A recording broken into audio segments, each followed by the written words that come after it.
நாம் இப்போ பார்க்க போகிறது செங்கோட்டையிலிருந்து கேரளாவில் உள்ள ரோஸ்மலா வியூ பாயிண்ட் அப்படிங்கிற இடத்துக்கு போகிறோம். செங்கோட்டையிலிருந்து கேரளா ரோஸ்மலாவுக்கு அப்ராக்சிமேட்டாக 26 கிலோமீட்டர் டிஸ்டன்ஸ் இருக்குது. ஆரியங்காவு பால் அருவி தாண்டி நாம் இந்த இடத்துக்கு போகணும். பால் அருவியிலிருந்து சுமார் 15 கிலோமீட்டர் டிஸ்டன்ஸில் இந்த ரோஸ்மலா வியூ பாயிண்ட் இருக்குது.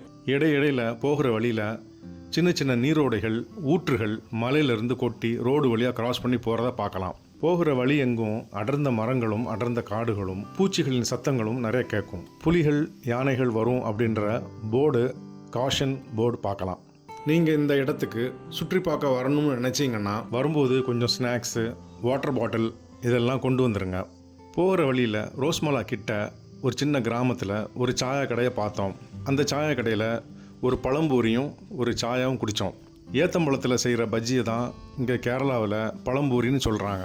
சில சமயம் அங்கங்கே ஒத்தையடி பாதையில் போகிற மாதிரி இருக்கும். இப்போ நம்ம இந்த ரோஸ்மலா வியூ பாயிண்ட்டுக்கு வந்துட்டோம். இங்கே வந்து ஒரு என்ட்ரன்ஸ் டிக்கெட் ஒன்று எடுக்கணும். டிக்கெட் எடுத்துகிட்டு மேலே போய் பார்க்கலாம்.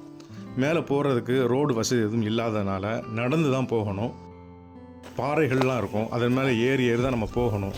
வயதானவர்கள் மேலே ஏறி போகிறது கொஞ்சம் கஷ்டம்.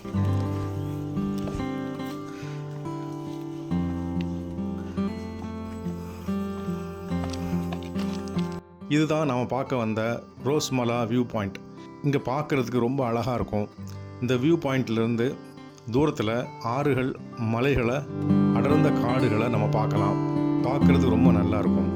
இது அவ்வளவு ஃபேமஸாக ஆகாத, அவ்வளவு பிரபலம் ஆகாத ஒரு சுற்றுலாத்தலம்.